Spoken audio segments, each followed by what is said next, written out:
Hey guys, welcome back to the channel. If you're a first time viewer, hey, do me a favor, hit that like and subscribe button because I've got a lot of content coming out this summer. Um, so for most of my friends out there that follow the channel and in the Jeep community that know me, um, know I've only wheeled the Wrangler when I first got it with the AEB lift and some 35-inch tires out in Texas. Did it the 3 Badge of Honor places in Texas at the time. About a year ago, put on Trobe dual rate metal cloak lift. Didn't do the full game changer. Took it out to Hot Springs, ran the trails in Hot Springs, and that's about just it. Well, it was past December or whatever. My buddy Chris in Florida, who has a Wrangler as well, or has a Gladiator as well, that loves wheeling all over the place just like I do. We've been talking for a while, and so we both signed up for the GAC and S'more. So after we signed up for the GAC and S'more, it turned into, well, hey, since we're going to go to the GAC and S'more, why don't we just run over to Kansas Rock since it's a couple hours away? Well, Kansas Rock's turned into, well, Colorado's a short distance away.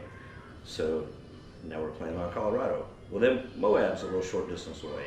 Hey, while we're there, we might as well come back down through Arizona and hit the trails there in Arizona. And then, oh, by the way, on the way home, Maris has a new badge trail, so let's go do the new Maris badge trail. You got to excuse the noise too. We got a lot of people in the neighborhood now, whatever. So when we decided to do all that, I said, well, let me go ahead and just start working on the Gladiator, and I'll take my Gladiator since he has a Gladiator. So I started building my Gladiator. His is already built. His is sitting on 40s or whatever. But he recently decided to bob the bed. So now he's got a bob bed. I don't have a bob bed. He's going to be more articulate and able to do a lot more things on this trip than I am. But, you know, hopefully have a little patience with me since I still got the full bed. But anyway, so since that time, I went back and did quite a bit of work on the Gladiator and decided not to make it so much a daily driver, but let's go ahead and just build it up. So over the last 6 months, that's pretty much what I've done. I've built it up and stuff like that. So what we're going to do now is we'll go over everything we got on it, and hopefully this stuff will make it, because we're about 3 days away from the Great American Crawl at S'more and our trip to Kansas, Colorado, Utah, Arizona, and Texas. So it's going to be about 2.5 weeks on the road. Looking forward to it. It's going to be weird actually wheeling the Gladiator instead of wheeling the Wrangler, because I'm so used to the easy button is just getting the Wrangler and go, and then wheel and air down and get on the trails and air back up and drive back home 80 miles an hour. But I am very impressed with how my Gladiator turned out. Actually, to me, it rides better than what it did when it came off the showroom floor. Currently, it's got probably about 30,000 miles on it. It's a 2020. Very well taken care of. Like I said, it pretty much was a daily driver, other than a few, the 6 places, about 6, 7 trails it's actually been down. So, but I think this next trip's gonna be a whole lot harder than some of the other places that we wheeled. So, hey, let's follow along and I'll show you what we've done to it. All right, so we'll start up front here. So, a couple things we did is, and some of these aren't for off-road stuff, but we went ahead and did the KC Slim lights up front. Got those on there. Applied distinctions. I got tired of the faded hood cowl, and I do not like having to sit there and put stuff on it to keep it clean. So I went ahead and got one from Applied Distinctions. I don't have to ever do that to again. Got the Moto-Built hood vents. Those are really nice. Love the way those turned out. Moto-Built. I'd open the engine, but on the engine we got a Ballant cold air intake, and we got a oil catch can under the hood. Pretty much that's it. I like the Ballant though. The Ballant sounds really great. Got the Rugged Ridge. Got the Rugged Ridge light holders. So I had the Badland winch already on my Jeep, but I had the Rugged Ridge bumper. So I recently just had the Moto-Built bumper, the Hammer Series, painted and put on. Kept my Badland winch like that. Factor 55 Yeah, you get it factory 55. My damn, not my Fairlead, but you get what I'm talking about. Went with the Moto-Built fenders, and we put a little piece of aluminum back here, painted it red, matched Rubicon red on the hood right there, because I think I was getting some whistling sound coming through there, and it was really driving me nuts. I couldn't figure out the whistling sound. But since I did this, though, since I covered up the M on the Moto-Built fenders, since we did that, we no longer have the whistling sound. So I think that's what it was. All right. So underneath, we've got the tie rod and drag link from Metal Cloak. We got a Metal Cloak springs. We got the Dura Springs bump stops. We got RCB axle shafts we just put in when we got the gears changed. The gears are now 513 Revolution gears. Really made a difference with the 37-inch tires. We got the Flex Aero 1s on some Gatekeeper knuckle pods, on some Reed Racing steel knuckles. I don't know if you can see it, hopefully you can, but we went ahead and did the Metal Cloak baller joints when they first came out. Bought a set of those, got those in there, and everything just rides like a dream. For the front lower control arms there, we got the Metal Cloak front lower control arm skid plates on both sides. We also did the FAD Metal Cloak cover. Got the FAD cover on there from Metal Cloak, so we don't mess up our FAD. Same setup, of course, on this side. Unfox steering stabilizer. Got the Metal Cloak correction brackets right there. Running those. We did the Moto-Built inner fender liners, painted red to match the Rubicon red. For wheels, I'm running Mickey Thompson's with my KMC brand that I love. So Mickey Thompson's KMC's all the way around. When we changed out the fenders, my buddy Dave and I put these Metal Cloak side vents in. Really like those. Recently, just took the side steps off and did the Moto-Built skid rocker guards on the side. And then underneath, did the full Metal Cloak skid plate system, so we don't have to worry about damaging nothing on the trails. Back here we got the Rusty's rear lower control arm skid, and again we upgraded to the dual rate with the other 6 control arms later on.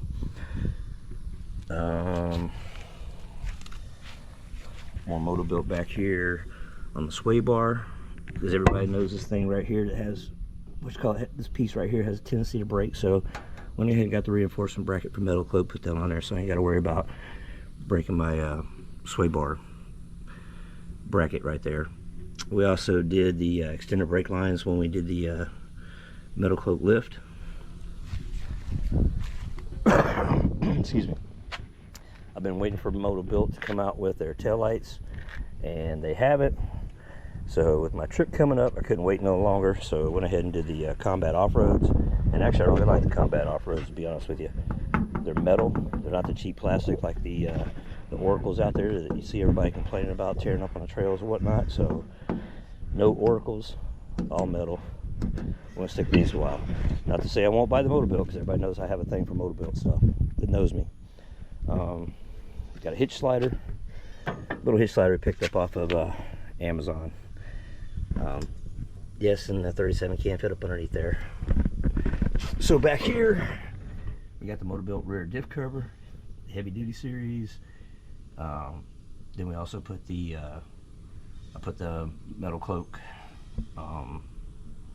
rear diff skid plate on it. Track bar extension bracket from Metal Cloak, went ahead and did that. Of course, there you can see the extended brake line kit from Metal Cloak. I get Metal Cloak and Moto-Built mixed up because I'm running both of it. And then the rear back here, the rear lower skids, we're running the Rusties. Rusties makes that heavy duty stuff, man, really heavy duty metal. So we're running the Rusties upper and lower control arm skids. So everything's protected as far as control arm wise goes. You don't have to worry about that. It's either by Metal Cloak or Rusty's. Really great products, you can't go wrong. I tend to run only Rusty's, Metal Cloak, and Motorbilt. All right. Oh, and then we got a Hellwig sway bar back here, because everybody knows if you're taking one of those sway bars off from the factory, they're hollow and they're not worth a dang. So I went ahead, just for sake of whatever, just put a Hellwig sway bar on there. It's really heavy duty and thick, so don't have to worry about messing up our sway bar, rear sway bar anyway. Same thing, Fox shocks around. Love these new Motorbilt rock sliders. Midland radio, got a Midland radio ghost antenna right here for when we're on the road. Inside, I did a video on this before, but we're running the B&M short throw, or not short throw, I'm thinking about my car that I had one time. Running the B&M transfer case shifter, so it's not all the way down here. I got it more up here. Let's see, bullet point system. Run the bullet point for the GoPro from when we're videoing, and yeah, that's pretty much it on this side. Now I went back and added the headliners in there too, because mine didn't come with it from the factory. In the rear, did the Motorbilt Molly panel metal ones, and then put the Motorbilt bottle opener, because folks know me, if I'm out somewhere and I find a root beer that I've never had before and I've got to try it, I don't want to be finding a I don't want to be trying to find a bottle opener somewhere, because I am a root beer hound. Okay, anyway, because I had the Molly panels in the back, got my first aid kit, got my water bottles for the trail, got my mag light, got air down tools in here. Of course, you know, in the back seat you got plenty of storage too. Got some stuff back here. Anyway, in the rear, oh, never mind. Got my fire extinguisher back here. Got the Motorbilt Molly panels on the right side. Got the Motorbilt Molly panels in the back. Just bought me a Magellan box to put all my stuff in for when I'm heading out on this trip here shortly. My high lift jack over here on this side with some Terraflex high lift jack covers, or not covers, but holders that fit into the factory, what do you call it, your factory rail system. Alright, so took the tailgate off and put the trailgate system in here with the cup holders. Why? I don't know, because I thought it was cool. I actually do like it. It's smooth to sit on instead of the rough, what do you call it, tailgate. Makes it easy on these, climb up in there too when you got on shorts. So yeah, just picked this up today from Academy. I'm gonna pack it out and put it against the back Molly panel, then put my Rotopacks over here on the side. And I think that pretty much covers everything. Well, no.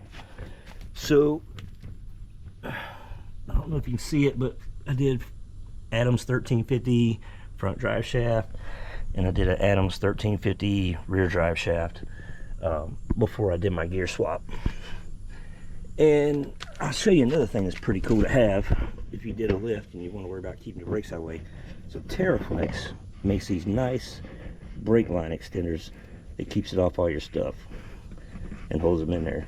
And you can actually buy these from Terraflex, or from actually on Amazon.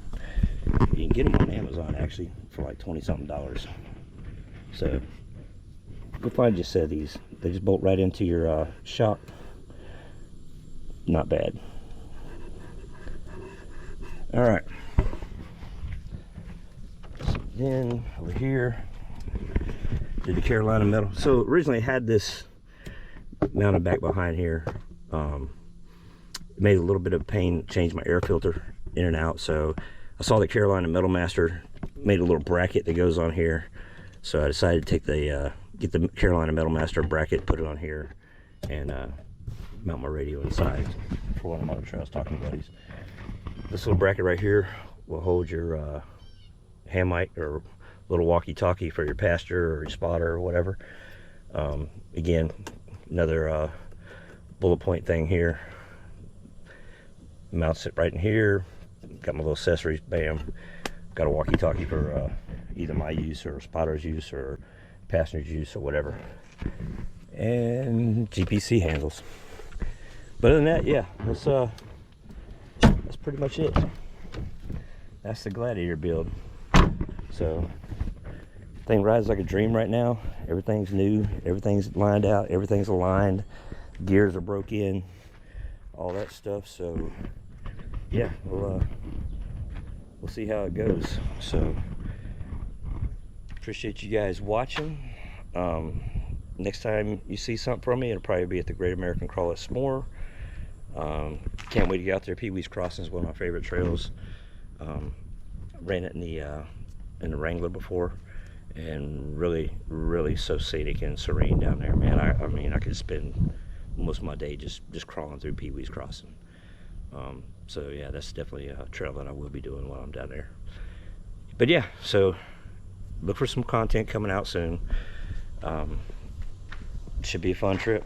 Hopefully we survive Black Bear Pass when we get to there and don't fall off the cliff there. So anyway, guys, appreciate you watching. There's the Jeeps, and we will see you guys definitely out on the trails. All right, thanks. Bye.